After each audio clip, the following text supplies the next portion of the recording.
에스겔, 에스겔의 이름의 뜻이 뭔가? 근데 그게 이제 에스겔서를 우리가 딱 한 가지로 이렇게 정리할 수 있는 그런 이 방법이 된단 말이에요. 자, 에스겔이라고 하는 이 선지자의 이름의 뜻은 뭐라고 그랬어요? 여호와께서 강하게 하실 거다. 하나님께서 아주 힘있게 하실 거다. 강하게 하실 거다. 그러니까 에스겔 그러면 여호와께서 어떻게 하신다고요?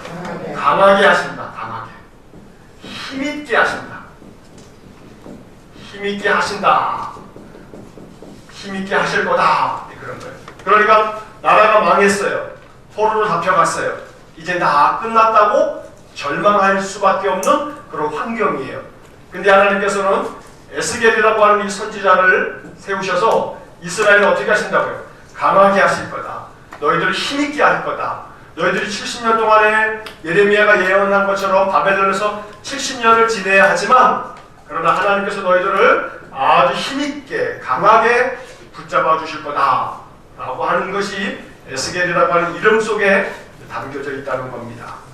자, 에스겔서는 지난주에 이제 그 일본에서 바벨론의 포로로 잡혀간 유다 백성들에게 주신 어떤 예언서라고 했냐면 희망의 예언서다. 희망의 예언서. 희망의 예언서다 라고 하는 말씀 드렸어요. 자, 희망의 예언서라고 하는 이 단어가 중요하고 그리고 그 위에다가 하나 써놓으라 그랬죠. 비전. 에스겔은 무슨 책이에요? 비전의 책이에요. 비전의 책. 또 하나님의 영광. 그거 써라 그랬나요? 안 썼어요? 자, 그럼 비전 옆에다가 하나님의 영광 이라고 써놓으세요. 하나님의 영광. 자, 그래서 예레미야는 무슨 선지자라고 했어요? 눈물의 선지자. 에스겔은요? 영광의 선지자. 영광의 선지자. 에스겔 자체가 영광스럽다는 게 아니고요. 에스겔은 영광스러운 하나님을 만난 사람이고 하나님을 영광스러운 하나님이다 라고 하는 것을 경험하고 하나님의 영광을 드러낸 사람이에요. 그래서 이제 오늘 우리가 다루게 된 뒤에 공부에서 이 하나님의 영광이 어디에 임했냐면 성전에 임했어요. 하나님이 에스겔에게 성전을 보여주셨어요. 그 성전에 여호와의 영광이 임하게 되는 그런 모습을 보여줘요.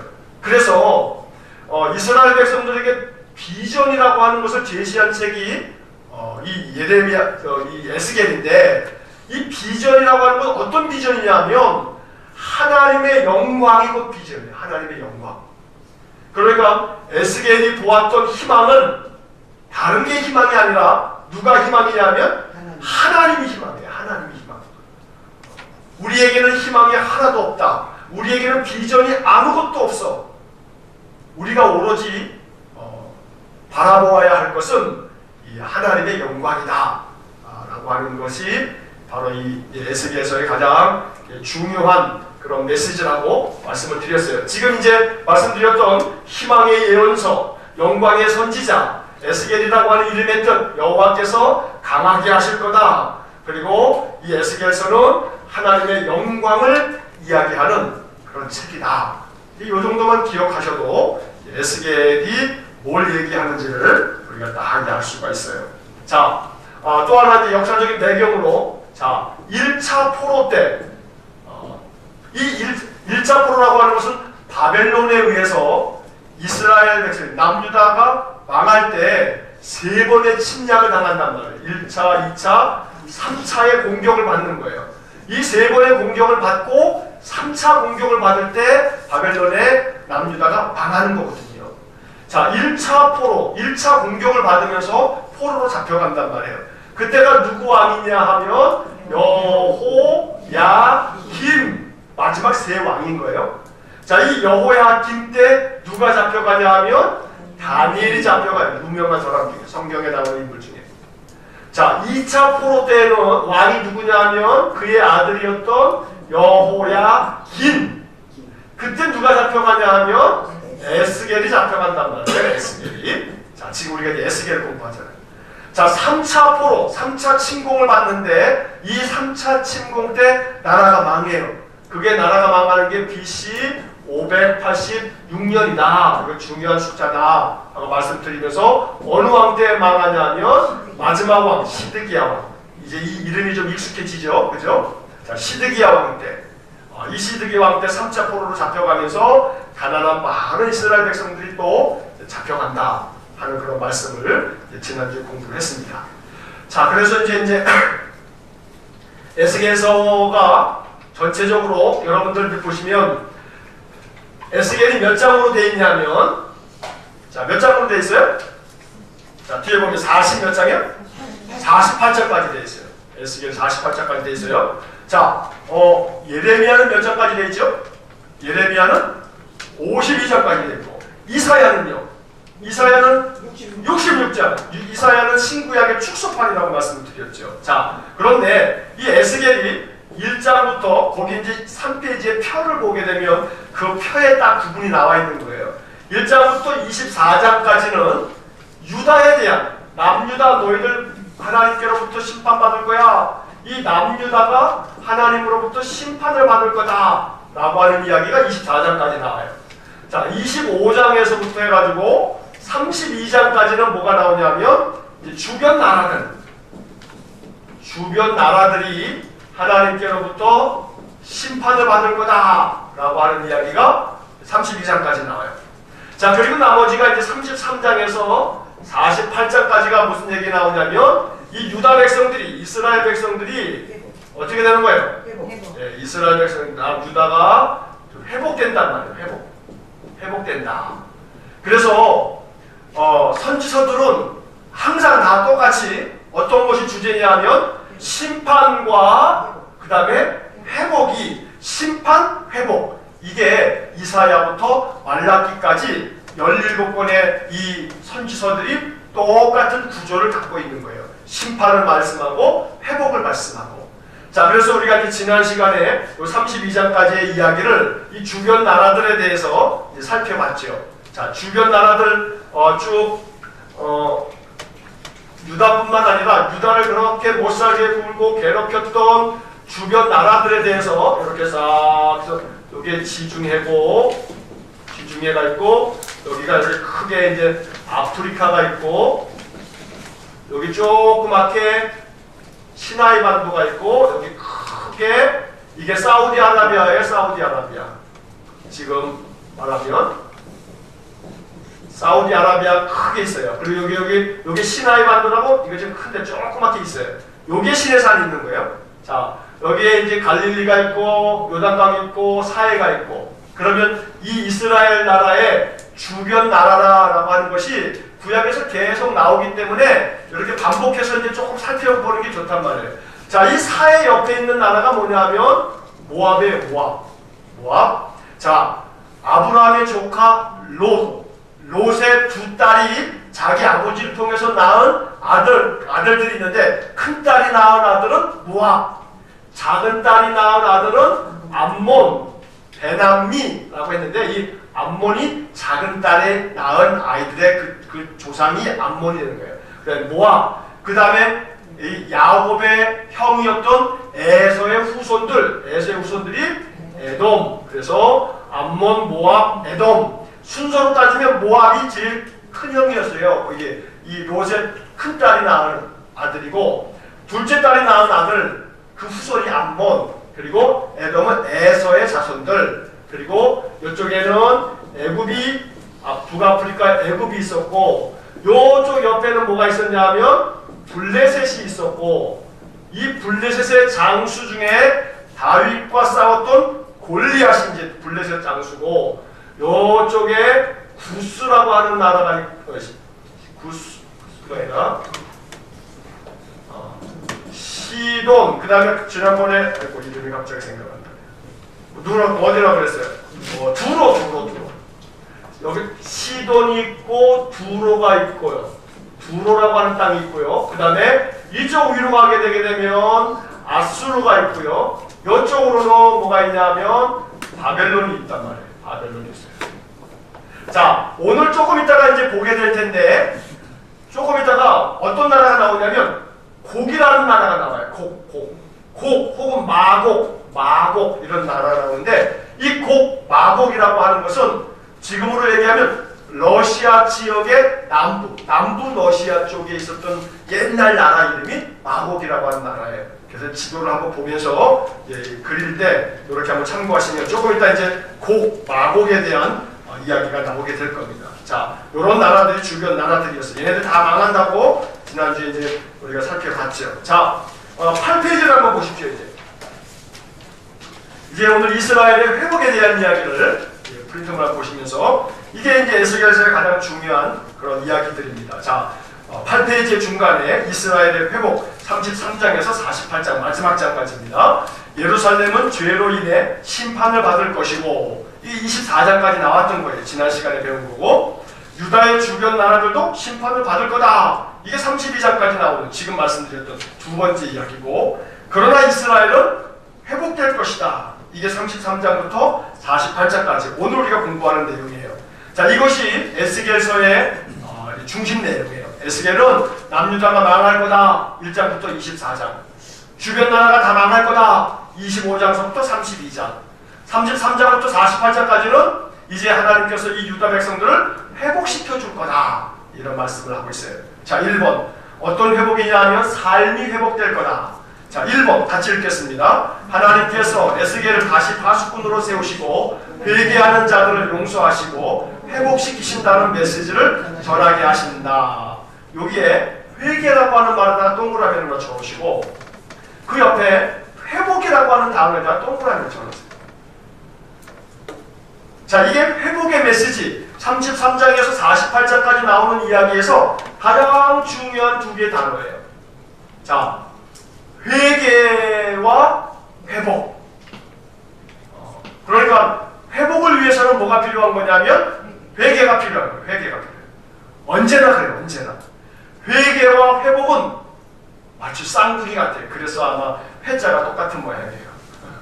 그래서 회개하는 사람에게 뭘 주냐면 회복을 주시는 거예요. 신약시대로 넘어가면 사도행전에서 주 예수 이름으로 죄사함을 받고 회개하면 뭘 주겠다고 베드로가 설교를 했냐면 성령을 선물로 주신다고 그랬어요. 그리고 회복은 그 앞에 항상 뭐가 따르는 거냐면 회개가 따르는 거예요. 이스라엘의 위대한 왕 다윗도 사실 어떤 점에서 새벽 시간에 우리가 성경의 전환점 공부를 할 때 이 사울 왕이 하나님으로부터 사울 왕에 버림받는다는 이야기가 하나의 전환점으로 이야기를 했죠. 자, 사울 왕이 왜 버림받냐면 아말렉과의 전쟁에서 양과 소를 죽이지 않고 살려뒀다는 것 때문에 이게 하나님께로 버림받거든요. 따지고 보면 양과 소 아무것도 아니에요. 이거 진멸하라는데 진멸 안 한 거. 이거 하나 때문에 사울은 버림받았어요. 다윗은요. 다윗은 무슨 죄를 저져 있었어요?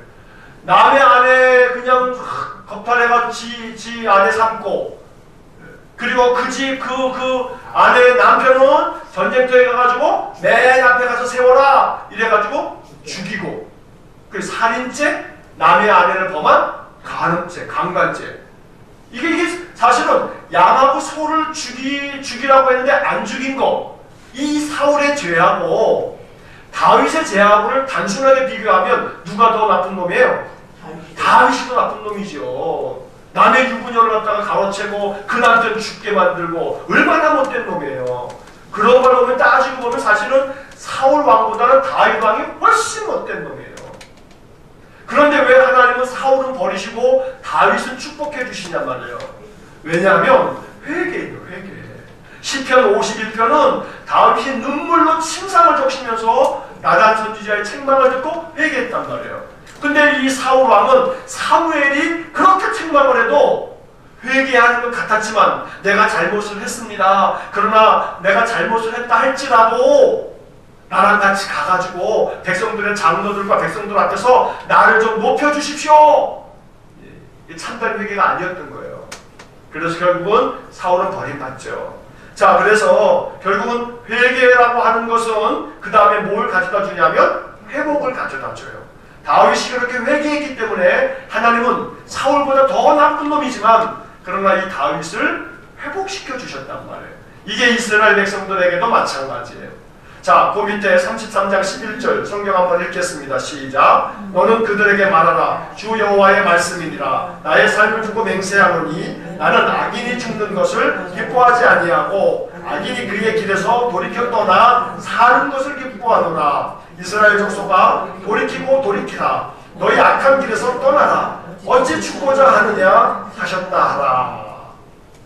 자, 이 11절만 딱 보시게 되면 무슨 느낌이 딱 오죠. 하나님께서 이스라엘 백성들에게 말씀하시는 거예요. 나는 악한 자들이 죽는 거 기뻐하지 않는다. 악한 사람들이 다 돌이켜서 회개하고 사는 것을 나는 더 기뻐한다. 그러니까 이스라엘 족속들아, 돌이키고 돌이켜라. 회개하라 라고 말하는 겁니다. 자, 그 다음에 이제 9페이지로 넘어가시면 2번을 보시면 예루살렘의 함락의 소식을 들은 포로들이나 남은 자들이나 회개하지 않자 에스겔은 온 땅이 황무할 것이라고 외친다. 결국은 회개하지 않았기 때문에 너희들 다 망할 거다 라고 이야기하는 게 에스겔서입니다.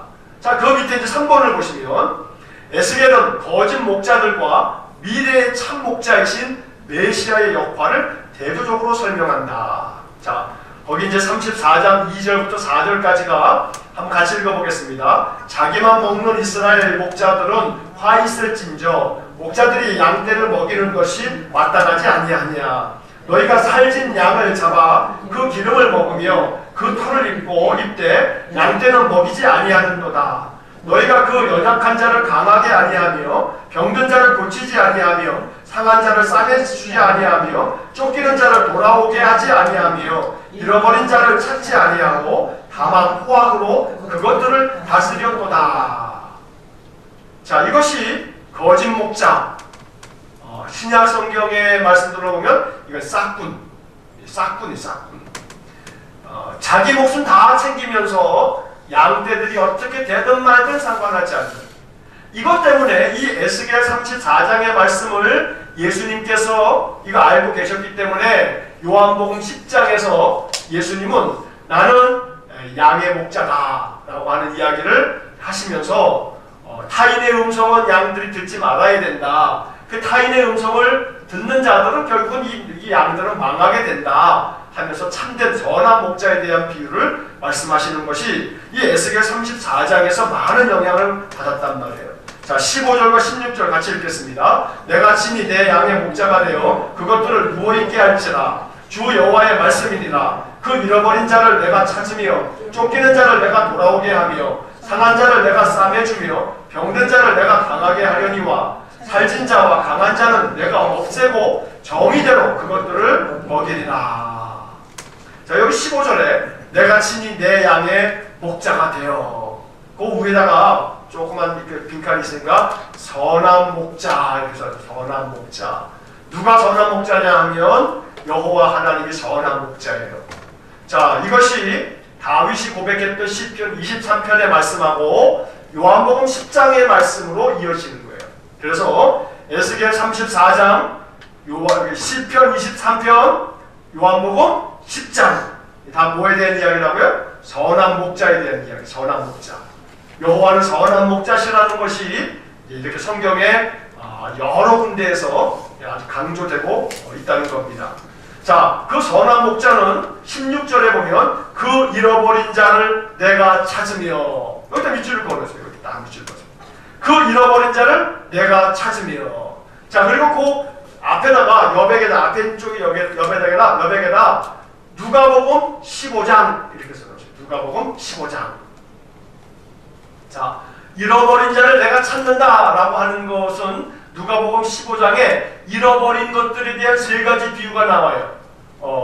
하나는 뭐가 나오냐면 이 99마리의 양을 두고 한 마리 양, 잃어버린 양을 찾는 그런 목자의 이 비유가 나오고, 10개의 드라크마 중에서 하나의 드라크마를 잃어버린 여인이 그 한 드라크마를 찾는 이야기가 나오고, 그리고 잃어버린 둘째 아들, 이 탕자의 비유가 누가복음 15장에 나와요.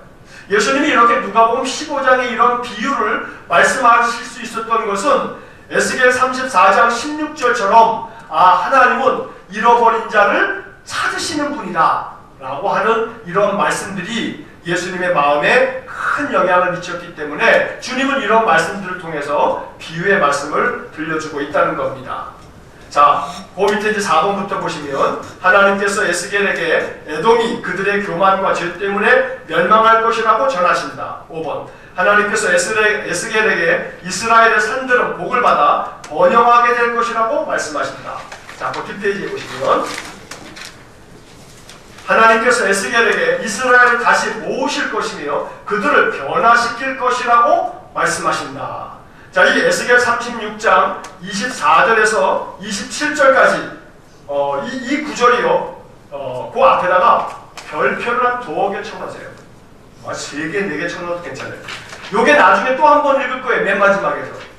에스겔서에서 다른 건 다 잊어버려도요. 에스겔서에서 가장 중요한 구절 그러면 에스겔 36장 24절에서 27절. 에스겔서의 핵심 구절. 가장 중요한 구절이에요. 한번 같이 읽겠습니다. 내가 너희를 여러 나라 가운데서 인도하여 내고 여러 민족 가운데에서 모아 데리고 고국 땅에 들어가서 맑은 물을 너희에게 뿌려서 너희로 정결하게 하되 곧 너희 모든 더러운 것에서와 모든 우상 숭배에서 너희를 정결하게 할 것이며 또 새 영을 너희 속에 두고 새 마음을 너희에게 주되 너희 육신에서 굳은 마음을 제거하고 부드러운 마음을 줄 것이며 또 내 영을 너희 속에 두어 너희로 내 율례를 행하게 하리니 너희가 내 규례를 지켜 행할지라. 이 구절구절이 얼마나 좋은 말씀들인지 몰라요. 여러 나라 가운데서 너희들을 인도해내겠다. 고국 땅으로 들어가게 하겠다. 맑은 물로 너희들을 다 씻어주겠다. 그래서 너희를 깨끗하게 만들어주겠다. 또한 나의 영, 정령을 너희 속에 두어서 새 마음을 너희에게 주겠다. 굳은 마음은 다 제거해버리고 내가 너희들에게 내 영을 부어주겠다. 새 마음, 새 영을 주겠다라고 하는 이 말씀들이 에스겔서에서 중요한 회복의 말씀입니다. 자, 그 다음에 7번을 보시면 이제 그 에스겔 36장에서 말씀하셨던 그 회복, 내가 너희들을 회복시킬 거다, 변화시킬 거다 라고 하는 이야기를 이제 더욱더 확실하게 알려주기 위해서 에스겔에게 환상을 보여주십니다. 이 마른 뼈들이 다 살아나서 군대가 되는 환상이죠. 사실 에스겔서에서 우리 많은 사람들이 기억하고 있는 것은 이 에스겔 37장에 마른 뼈들이 되살아나서 군대가 되는 이 환상, 이게 에스겔서에서 제일 유명한 이야기이기도 해요. 자, 7번 하나님께서 에스겔에게 마른 뼈의 환상을 보여주시며 이스라엘을 회복할 것을 말씀하신다. 여기다가 마른 뼈, 여기 이렇게 네모를 하나 딱 쳐놓으세요. 마른 뼈에다 네모 하나를 딱 쳐놓으세요. 자, 그리고 그 위에다가 이 마른 뼈가 이게 누구냐 하면 이스라엘 그리고 유다예요. 이스라엘, 유다 이렇게 써놓으세요. 그 위에다가 이스라엘 점 하나 찍고 유다 이렇게 써놓으세요. 자, 그리고 그 옆에다가 또 하나를 써놓으세요. 나. 마른 뼈가 누구라고요? 나. 내 심령이 나의 삶이 마른 뼈처럼, 이게 마른 뼈가 뭐냐면 이게 시체예요. 시체. 죽은 시체들, 뼈만 남아있는 시체들. 그런데 이 마른 뼈 같은 이 이스라엘과 유다를, 또 우리 연약한 우리들을 하나님께서 되살아나게 만드시는 거예요. 부활. 다시 살려주시는 거죠. 자, 5절, 6절, 두 구절 한번 밑에 있는 거 읽겠습니다. 주 여호와께서 이 뼈들에게 이같이 말씀하시기를 내가 생기를 너희에게 들어가게 하리니 너희가 살아나리라. 너희 위에 힘줄을 두고 살을 입히고 가죽으로 덮고 너희 속에 생기를 넣으리니 너희가 살아나리라. 또 내가 여호와인 줄 너희가 알리라 하셨다 하라. 그래서 하나님께서 에스겔에게 저 마른 뼈들에게 대언해라. 나의 말을 네가 대신해라. 생기라 들어가라. 생기라 저 마른 뼈들에게 들어가라 하는 그러한 말씀을 하게끔 만드셨죠. 자, 이 에스겔 37장 우리가 이렇게 이왕 공부한 김에 여러분들이 이제 이 말씀대로 하는 거예요. 말씀대로. 자, 한번 따라해요. 생기야 내 속에 충만하게 들어와라. 생기가 어떻게 하라고요? 내 속에 충만하게 들어오라고요. 이 생기가 생기가 바로 뭐냐면 성령 하나님이십니다. 성령 하나님. 창세기에 보게 되면 하나님께서 아담과 하와를 만드실 때 이 창세기 2장에서 아담을 흙으로 만든 다음에 그 코에 뭘 불어넣었다 그랬어요? 그 코에 생기를 불어넣으니 생명이 됐다 그랬어요. 그런데 이 에스겔 37장에서 마른 뼈들에게 생기야 들어가라 하고 네가 외쳐라 라고 이 에스겔에게 말씀해 주신 거예요. 그리고 우리는 에스겔처럼 생기야 내 속에 들어와라 하고서 외치는 거예요. 예수 이름으로 생기야 내 속에 충만해져라 하고 외치는 거죠. 오늘 우리가 이 에스겔 37장을 이렇게 공부를 하고 나면 내 마음속에 생기야 내 속에 충만하게 들어와라 하고서 이렇게 선포하는 그런 믿음이 있으면 좋겠습니다.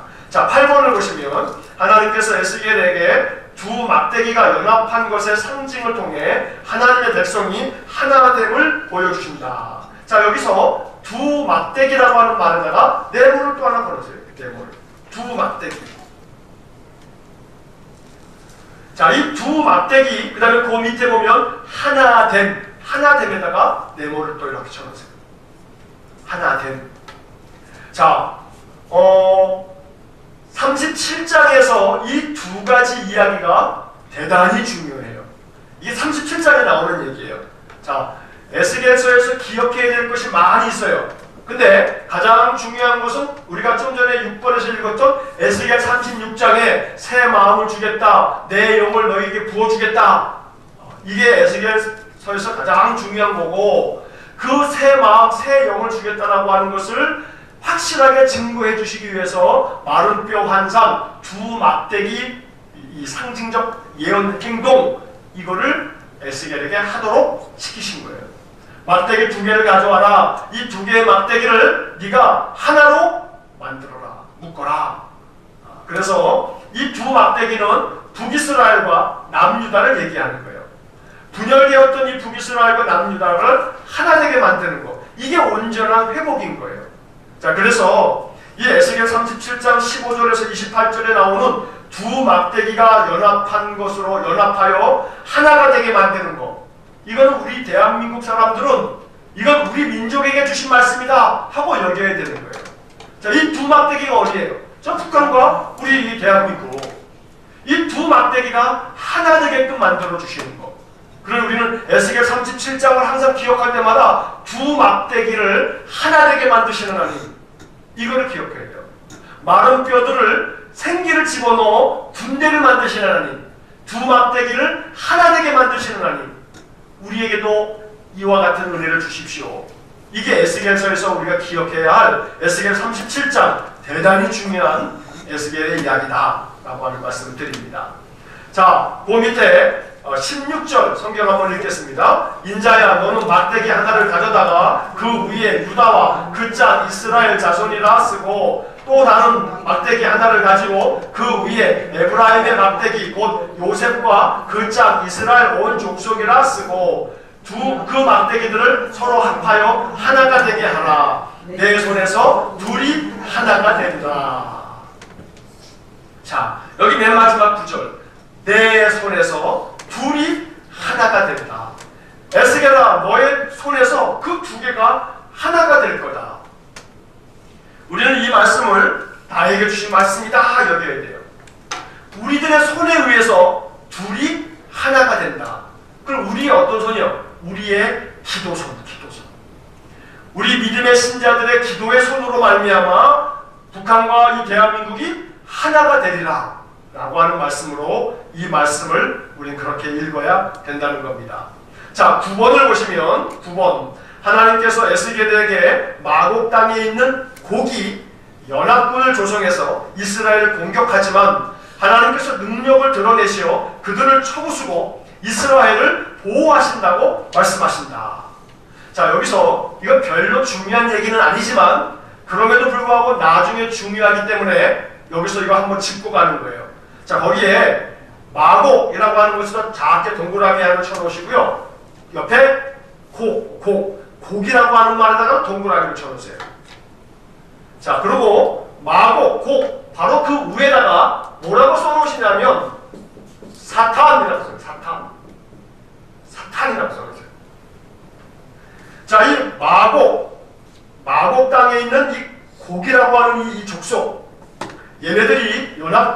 만들어서 이 유다 백성들을 침략해 들어오겠지만 너희들 겁낼 거 하나가 없다. 하나님께서 능력으로 이 마곡, 이 곡을 완전히 쳐부술 거다 라고 에스겔 38장 39장에서 예언하셨어요.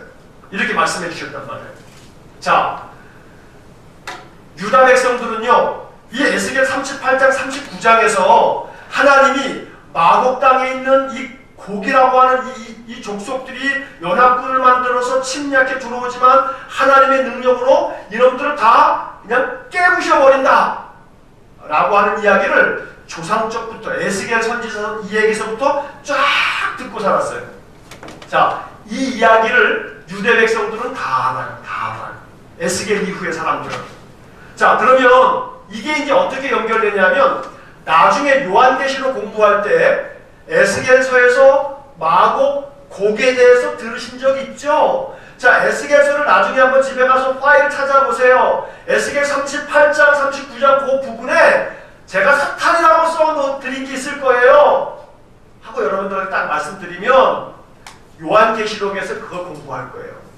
그러니까 요한계시록에서 마곡, 곡이라고 하는 단어가 나오는데 요건 뭘 상징하는 거냐면 사탄을 상징하는 거거든요. 근데 이제 이 이야기가 요한계시록이 이 로마에 의해서 핍박을 당할 때 쓰여진 책이 요한계시록이에요. 이 로마의 왕들 중에서 네로 왕이 얼마나 기독교인들을 박해했는지 몰라요. 그래서 이 네로 왕의 박해 때문에 네로가 이 로마 시내에다가 불을 질러버리고 그리고 난 다음에 산꼭대기에 올라가서 그 로마 시내가 불타는 걸 보면서 이 막 좋아했던 미친놈이거든요. 근데 이 불질른 자들이 누구라고 뒤집어 씌우냐면 기독교인들이 불질렀다. 이래가지고 로마뿐만 아니라 로마 제국에 있는 기독교인들을 엄청나게 박해를 했어요. 그래서 기독교인들이 그때서부터 시작해서 땅 파고 카타콤 들어가가지고 한 300년 산 거거든요. 자, 그런데 요한계시록을 이 사도 요한이 반모섬이라고 하는 섬의 감옥에 갇혀가지고 쓴 편지인데 누구한테 쓴 거냐면 이 팔레스타인에 있는 이 기독교인들에게 쓴 거예요. 근데 이 기독교인들이 로마에 의해서 박해를 당하다 보니까 그 다 하나 둘 배교를 하는 거예요. 아, 나 기독교 이제 못 믿겠다. 이렇게 핍박을 당하느니 로마 황제를 신으로 믿어야겠다. 이러면서 신앙에서 떠나가는 사람들이 많이 생겼어요. 사도 요한이 감옥에 갇혀 있으면서 편지를 쓰는 거예요. 하나님께서 이 사탄같이 이렇게 박해하고 있는 이 원수 덩어리, 이 네로, 이놈을 완전히 쳐부셔가지고 망하게 만들 거다. 그러니 너희들 좀만 믿음 지켜라. 이렇게 편지를 쓰고 싶지만 그렇게 편지를 쓰면 감옥에서 쓴 편지가 나갈 때는요 다 어떻게 해요? 검열을 받아요. 그러니까 그렇게 쓸 수가 없는 거예요. 네로가 이 사탄 같은 놈이다. 그러니 너희들 네로의 박해를 견뎌라. 이렇게 쓸 수가 없는 거예요. 그러니까 이거 대신에 어떻게 쓰냐면 곡이라고 하는 놈이 너희들을 이렇게 하겠지만 이 곡을 하나님께서 깨부셔버릴 거다. 그러면 로마의 이 병사들이 검열을 하면서 이게 완전히 이 요한계시록을 나중에 공부할 때 보면 뭐 대접으로 뭘 붓고 뭐 별의별 이상한 소리가 막 나와요. 이게 지금으로 얘기하면 이게 무슨 뭐 SF 영화도 아니고 이게 뭐 미친놈들 얘기 같구만 싶은데 그게 미친놈들 얘기가 아니고 유대 백성들은 옛날부터 그 선지자들이 얘기했던 말을 너무나 생생하게 알고 있는 거예요. 그래서 곡이라고 하는 나라가 침략해 들어올 건데 하나님의 능력으로 이 곡을 완전히 깨부셔서 이길 거다. 이런 얘기를 알고 있었던 거예요. 그래서 이 편지를 받았던 이 팔레스타인에 있는 기독교인들이 사도 요한의 편지를 받으면서 이 마곡, 곡에 대한 이야기를 들으면서 아, 이거는 로마 황제 네로에 대해서 이야기하는 거구나. 이런 걸 알아차리는 거예요. 그래서 이제 그것은 나중에 요한계시록 공부할 때 지금 이 에스겔 38장의 이야기를 다시 한번 하게 될 겁니다. 자, 11페이지를 보시면 예배를 회복시켜 주시는 그런 이야기가 40장부터 48장까지 나와요. 근데 이 에스겔 40장부터 48장까지는 재미가 되게 없어요. 그래서 맨 성전을 이렇게 짓고 몇 규빗이고 뭐라고 막 했는데 아이고, 저도 예전에 우리가 이제 에스겔서는 많이 지나갔잖아요. 그래서 지금 새벽 통독은 이게 지금 이제 신약 거의 끝나갈 쯤 있는데, 에스겔서 할 때요, 아주 제가 머리에 쥐날 줄 알았어요. 이거 할 얘기는 없어요. 너무 할 얘기가 없는데 이거 어떻게든 해야 되겠고, 40장부터 48장까지는 되게 재미없는 얘기인데, 사실은 내용적으로는 재미가 없는 얘기인데, 실제적으로는 굉장히 의미가 있는 거예요. 굉장히 의미가 있는 거예요. 자, 그 내용을 한번 보시면, 자, 이 40장에서 48장 이 부분은 새 성전의 세부적인 사항, 제사장의 희생 제사와 의무 등과 함께 하나님의 백성을 위한 새 땅에서의 회복의 그림을 보여주고 있다. 이 성전의 디자인은 통일 왕국 때 솔로몬이 지은 성전과 귀환에서 수룹바벨의 지도하에 지은 성전과 예수님 당시에 헤롯 성전과는 많이 다르기 때문에 이 부분의 해석은 다양하다. 자, 여기서 이제 한 가지, 우리가 이렇게 성경을 쭉 공부하면서 이제 하나 아는 것은, 구약 성경에 예루살렘 땅에 성전이 3번 지어졌어요. 자, 지금 이 부분이 바로 그걸 얘기하는 거예요. 첫 번째 성전은 누가 지은 거냐 하면, 솔로몬이 지은 솔로몬 성전이 있었어요. 이게 제일 영광스럽고 아름다워요. 뭐 금으로 아주 얼마나 많이 갖다 붙였는지 너무너무 화려하고 웅장하고 대단하게 지었어요. 이게 첫 번째 성전이에요. 두 번째 성전은 시드기야 왕 때 유다가 망하면서 예루살렘 성전이 다 무너졌어요. 누구 때문에? 바벨론 때문에. 그리고 난 다음에 70년 바벨론에서 돌아왔지 않습니까? 자, 돌아와가지고 성전을 다시 짓죠. 그때 성전을 다시 지은 사람이 누구냐 하면 수룹바벨이라고 하는 사람이에요. 수룹바벨. 이 수룹바벨이 누구냐 하면 마태복음 1장을 읽다 보시면 예수님의 족보가 나오는데 예수님의 족보 중에 이 수룹바벨이 나와요.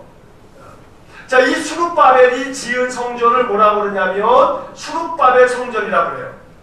이 수룹바벨 성전을 지을 때 많은 방해하는 사람들 때문에 성전을 못 짓고 있으니까 이 학계 선지자가 성전 지어야 된다 하면서 막 격려해 준 거죠. 이게 수룹바벨 성전이에요. 그런데 이 수룹바벨 성전도 나중에 헬라 제국에 의해서 다 무너져 버려요. 자, 그리고 난 다음에 세 번째 누가 성전을 나중에 짓냐 하면 헤롯 왕이 성전을 져요. 헤롯 왕이 지은 성전을 헤롯 성전이라고 그래요. 자, 예수님께서 사역을 하실 때 너희들이 저 성전을 허물러 봐라. 내가 사흘 만에 다시 지을 거다. 그때 예수님이 봤던 성전이 뭐냐면 이 헤롯 성전이에요. 자, 이 헤롯은 누구냐 하면 이 헤롯은 예수님 태어나실 당시의 헤롯이에요. 예수님 태어나실 때 동방박사가 찾아와가지고 유대인의 왕이 누구서 어디서 태어났냐 그랬을 때 이 헤롯이 머리가 헷가닥 해가지고 2살 이하의 남자를 다 죽였잖아요. 이 헤롯이 그 헤롯이에요. 요 놈이 그 놈이에요. 자, 그런데 이 헤롯 말고 나중에 사도행전에서 또 헤롯이 나와요. 헤롯이 나오는 그때 헤롯은 얘 아들 헤롯 아그리빠라고 하는 애고 예수님 당시의 헤롯을 우리는 구분하기 위해서 대헤롯 이렇게 부르기도 해요. 이 헤롯이 성전을 졌어요. 이 헤롯 성전이 언제 망하냐 하게 되면 AD 70년에 이 로마에 의해서 이 유다가 이스라엘이 완전히 멸망을 해요. 자, 로마에 의해서 완전히 멸망한 AD 70년에 이 헤롯 성전이 또 한 번 완전히 무너져요. 자, 그렇게 AD 70년에 유다가 완전히 망하고 난 다음에 이스라엘은 역사 속에서 자취가 싹 사라져 버렸어요. 그리고 난 다음에 1900여 년이 지난 다음에 1965년, 66년, 67년 이스라엘의 중동에 7일 전쟁을 벌이는 거예요. 그래가지고 이스라엘이 그냥 이 팔레스타인 땅을 탱크 몰고 들어가서 이거 우리 땅이야 하고 확 밀어붙여가지고 1960년대 말 후반에 이 이스라엘 나라가 다시 우리 땅이다 해가지고 나라를 세웠어요. 그게 지금 이스라엘 나라예요. 그러니까 그 2000년 가까이 이스라엘이 나라가 없었는데 그저 옛날 성경에 이 땅 우리 땅이라고 우기면서 들어가서 나라 빼앗은 나라가 이스라엘이에요. 기가 막힌 거 얘기하죠. 자, 이렇게 해서 성전은 3개의 성전이 있었다. 그런데 실제적으로 성전은 이렇게 3가지인데 에스겔 40장에서 48장에 보게 되면 뭐가 나오냐면 에스겔이 성전을 보는 이 성전의 환상을 본단 말이에요. 환상. 그러니까 에스겔서에 나오는 성전은요, 실제 존재했던 성전은 아니에요. 대신에 에스겔이 뭘 본 거예요? 환상을 본 거예요. 환상을. 이 에스겔이 본 이 새로운 성전의 환상이, 이 새 성전이 뭐냐면 천국을 얘기해요. 천국. 하나님 나라에서 세워지는 새 예루살렘. 새 예루살렘. 그래서 이 새로운 성전을 에스겔이 보았어요. 자, 그래서 그 이야기가 여기 쭉 나오게 되는데, 자, 그 밑에 보시겠습니다. 이 중간에 1번. 에스겔은 새 성전의 환상을 본다. 1번. 에스겔은 그가 본 성전에 대하여 이스라엘에게 말하는 명령을 받는다. 2번. 에스겔은 성전 건축에 대한 세부적인 사항들을 본다. 3번. 에스겔은 하나님의 영광이 성전으로 돌아오는 것을 본다. 2절 같이 읽겠습니다. 이스라엘 하나님의 영광이 동쪽에서부터 오는데 하나님의 음성이 많은 물소리 같고 땅은 그 영광으로 말미암아 빛나니. 여담입니다만 그냥 사족을 붙인다면 여기에 동쪽에서부터 오는데 이잖아요. 이 가끔가다 우리나라에 이단이 무지 많거든요. 우리나라 이단들이요, 요런 구절에 동쪽, 야, 이 동쪽에서 하나님의 영광이 동쪽에서부터 온다. 그 동쪽에서부터 오는 그 하나님의 영광이 누구냐면 나. 이런 또라이 같은 놈들이 있어요. 그래가지고 뭐 동쪽에서 하나님의 영광이 빛나오는데 그게 어느 구절을 봤더니 그게 바로 이 나다, 내가 재림 예수다 있다고 소리하는 이단들이 이런 표현들을 무지하게 좋아한단 말이에요. 지금 그런 얘기를 하고 있는 게 아니에요. 자, 하나님의 영광이 성전에서 오는 것을 본다라고 하면 하나님의 영광이 동쪽에서부터 오는데, 그러면 여러분들 해가 어디서부터 떠요? 동쪽에서 이렇게 뜨죠. 그러면 동쪽에서부터 해가 딱 떠오를 때 그 해가 떠오름으로 말미암아 모든 어두움이 싹 사라지잖아요. 그러니까 하나님의 영광의 빛이 마치 동쪽에서 해가 딱 떠올라오듯이 그 하나님의 영광이 모든 어둠을 몰아내고 다시금 환하게 비출 것이다 라고 하는 의미에서 비유적으로 표현한 것이지, 이게 동쪽의 나라 동아시아, 우리 대한민국에서 어떤 뭐 누가 나타날 거다 이런 얘기를 하는 게 아니라는 말이에요. 자, 그 밑에 보시면 4번. 에스겔은 제단에 제사를 드리고 정결하게 하라는 명령을 받는다. 2번. 에스겔은 새 성전 지도자와 성전 예물에 관한 규례를 지시받는다. 3번. 에스겔은 새 땅에서 비전을 보고 새 땅에 대한 규례를 받는다. 이렇게 읽고는 있지만 실제로 성경 그 부분을 43장, 44장, 45장, 46장, 47장 이게 재미없다 이 말이에요. 자, 그 뒤에 보시면 근데 이제 그 중에서 하나 재밌는 게 하나가 있어요. 47장에 보게 되면 그 뒷페이지, 마지막 페이지. 자, 에스겔은 하나님의 성전으로부터 강이 흘러나오는 것을 본다. 에스겔 47장 1절에서 12절은 그 앞에다가 별표를 하나 쳐놓으세요. 이건 에스겔이 본 환상 중에서 유명한 환상이에요. 자, 에스겔이 보았던 지금 이 성전, 이 성전에서 에스겔이 딱 봤더니 성전이 딱 저기에 있는데 성전에서 물이 나오는 거예요. 물이. 성전에서 뭐 샘물도 아니고 물이 막 흘러나오는데 가만히 있었더니 그 물이 발목을 적시더란 말이에요. 조금 지났더니 그 물이 어떻게 돼요? 무릎을 적시고, 또 조금 있다가 또 쟀더니 허리를 적시고, 그 다음에 조금 있었더니 물이 얼마나 성전에서 나오는지 그 물이 건너지 못할 강이 됐다 이 말이에요. 그리고 그 강물이 흘러가는데 그 강물이 흐르는 곳마다 모든 생명체가 되살아나고, 강물이 흘러간 그 옆에 있는 강둑에 나무들이 있는데 이 나무들이 매 달마다 열매를 맺고, 이 바다가, 이 강물이 바다에까지 흘러서 그 바다에서 많은 어부들이 수많은 고기를 잡으면서 번성하게 된다 이 말이에요. 자, 이 성전에서 흐르는 이 물, 이게 바로 하나님이 이스라엘 백성과 모든 하나님의 백성들을 회복시켜 주시겠다, 축복해 주시겠다라고 하는 아주 놀라운 축복의 환상이 바로 이 성전에서 나오는 그러한 강물의 환상이에요. 자, 47장 9절 같이 읽겠습니다. 이 강물이 이르는 곳마다 번성하는 모든 생물이 살고 또 고기가 심히 많으리니 이 물이 흘러 들어가므로 바닷물이 되살아나겠고 이 강이 이르는 각처에 모든 것이 살 것이며, 모든 게 되살아나고 다 살아나는 그러한 생명의 회복, 바로 이것이 에스겔 47장에 나오는 성전에서 흐르는 그런 물에 대한 환상입니다.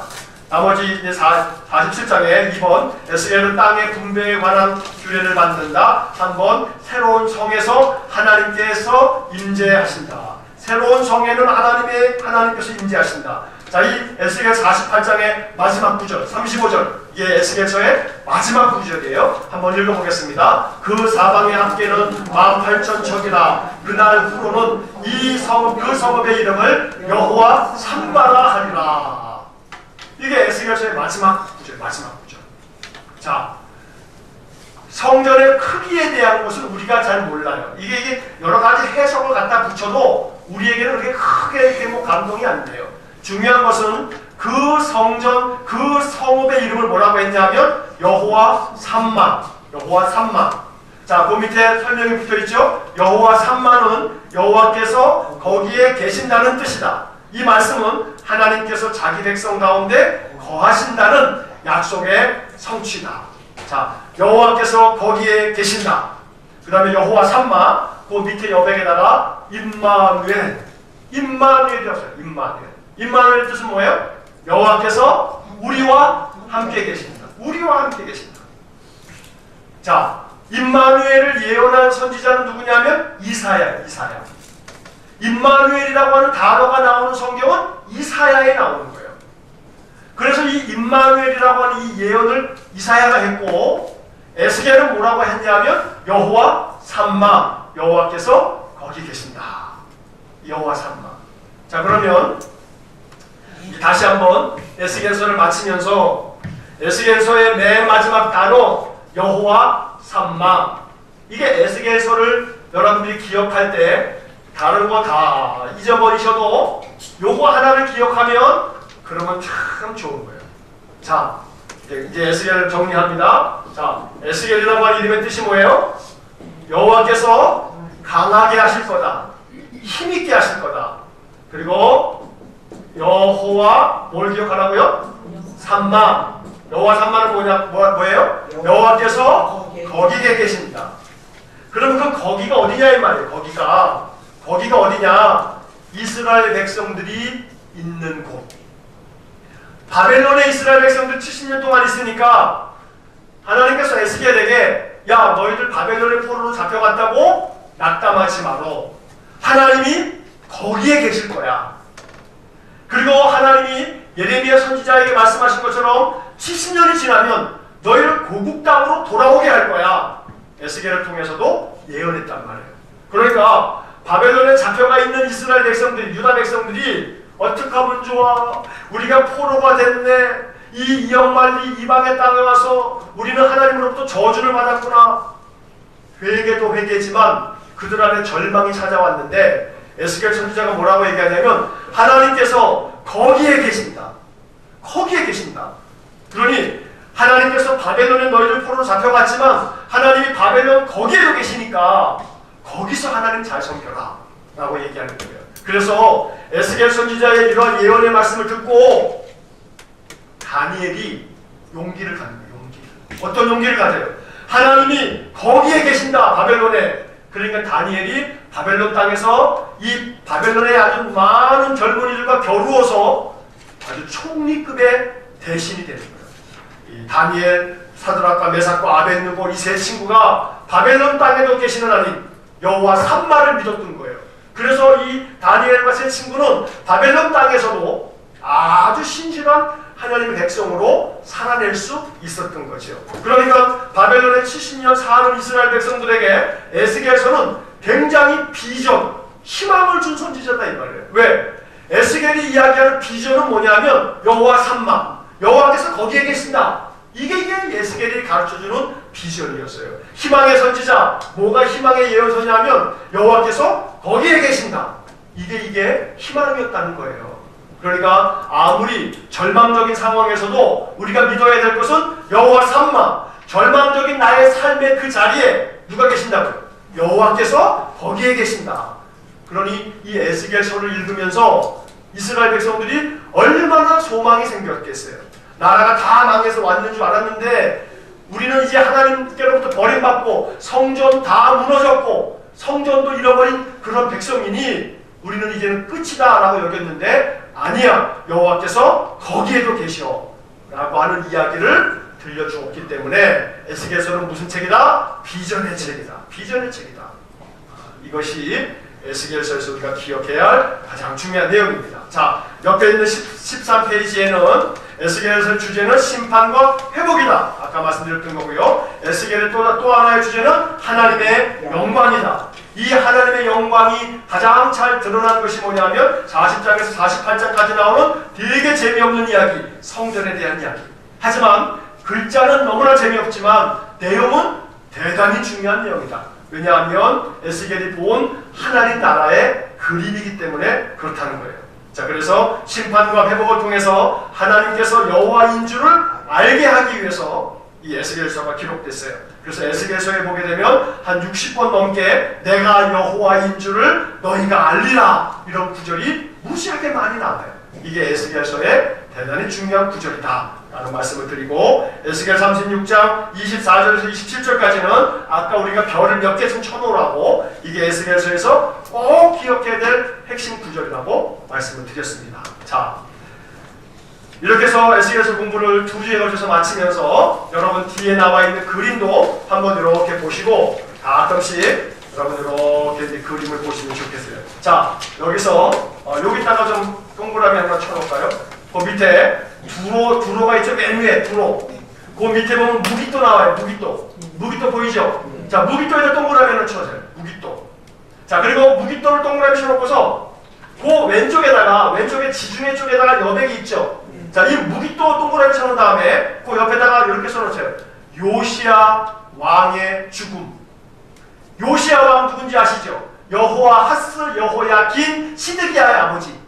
이 요시야 왕이 이 애국과 바벨론이 전쟁을 벌이다가 여기서 죽었어요. 무깃도 전투에서 요시야 왕이. 자, 그 밑에 보면 에브라임이 나오죠. 에브라임이라고 동그라미를 치세요. 에브라임. 이 에브라임이 북이스라엘의 중심되는 지파예요. 그래서 에스겔이 두 막대기를 하나로 붙일 때 하나의 막대기에다가 유다라고 쓰고 하나의 막대기에는 에브라임이라고 쓴단 말이에요. 에브라임은 요셉의 두 아들 중에 둘째 아들이에요. 므낫세, 에브라임.